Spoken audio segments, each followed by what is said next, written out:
February half term might feel like a break, but if you use it right, this is a time when you can really change your GCSE grades. When so much of the country will be treating this as a rest and a time to do nothing and fall completely out of routine, this is your chance to get ahead. My name is Henry Brand. I got all 9s in my GCSEs, and in this video I'm going to give you the best plan and the plan that I did. This is my year 11 planner to help me get all 9s during February half term. I'm going to get straight into this, so make sure you subscribe and leave a like. My first point is routine. It's really important during this half term that you keep a routine. You've got to be going to sleep at a similar time, waking up at a similar time. Don't fall into just spending all of it on TikTok, wasting time away, like waking up at 3 a.m. It's so important between now and your GCSEs, you're getting in a routine. This routine can involve exercise, make sure you're exercising regularly. Just make sure you have a routine. You can't structure your revision effectively and put in the effort you need if you're just wasting so much time, if you're sleeping until like 2 p.m. Routine. Get a routine. That's point number one, and that is incredibly important. I made sure I was getting 8 hours sleep at least during my GCSEs. I think that's very underrated. Sleep is incredibly important. Next up is testing. This is what I did. If, by the way, you want to see exactly what I did to get all 9s, then this planner is available to purchase on my website. But I go through exactly everything I was doing because I wrote it all down when I was in year 11. So one thing that I noticed when I was looking back on this in February half term was I did a lot of tests. Tests are incredibly useful. So for science, I did so many topic tests. I would print them off, just go through them, and crucially, go through the mark scheme and focus on what went wrong. The more marking you do, especially for STEM subjects, because for the humanities I'd give them to my teachers, so the essay subjects. But the more marking you do for the STEM subjects, you just see what the mark scheme, you know what the examiner wants, and so you get really used to that. I would then record my score, my percentage, make notes. I'm going to put that up on the screen now. This is how I'd record it in an Excel spreadsheet. More to come on that soon. I'm going to be releasing that spreadsheet and showing everyone how to make it in a couple of videos, so make sure you're subscribed for that.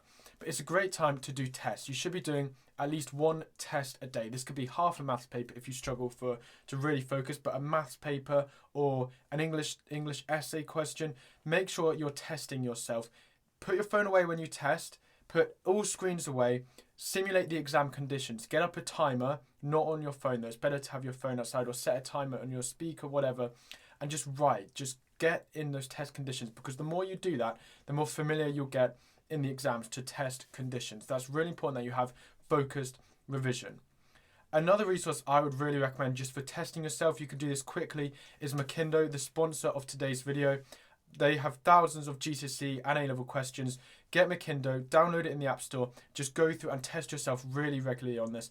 The more you test yourself, the more used you get to GCSEs, and it's also efficient revision, recalling information rather than just passively reading it. So testing is really important. For the essay-based subjects, which a lot of students struggle on, especially the higher-end students, they often struggle on the essay-based subjects, so the students who are doing really well in maths. Now, you have to write essays. For geography, history, English, all of those subjects, make sure you're writing out essays. Once again, timer. For GCSEs, the essays usually only 20-30 minutes even, and it's such good revision. You've just got to get the practice in. Look at high mark answers. There are some high mark answers available on my website to buy, or you can try and find them online for free. Google them.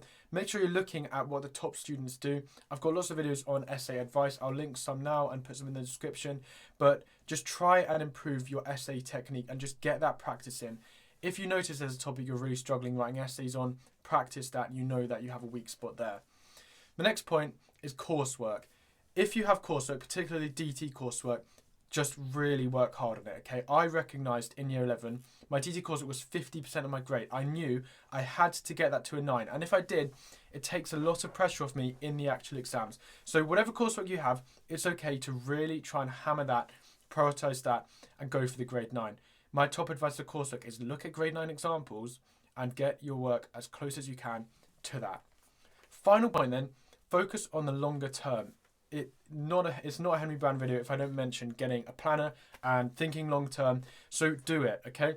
in my half term in year 11, I wrote in the GCSE dates into my planner. Every single date, I did it in red, so it was a different colour. And I knew then when I had my exams coming up, I started thinking about it. So in conclusion, I hope that video was helpful. My biggest point is keep the routine, keep testing yourself. Focus on your weaknesses as well, because this is a great time to jump up in grades. Or really, if there's a subject that, say chemistry for me or physics, those were the two subjects I probably prioritised the most in half term.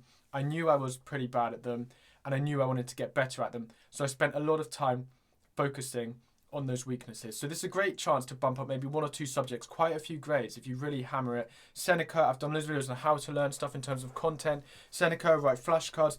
But think about which subjects you want to prioritize and then just start testing yourself, yeah? It's a great chance to get just some testing in. Final thing, make sure you're relaxing, make sure you're resting, don't work too hard. I guarantee most people in the country will be doing no revision, so anything you do is going to be great. Keep following my channel. I'm going to do so much advice, everything I can to help you. Thank you very much for watching, and I'll see you in the next video.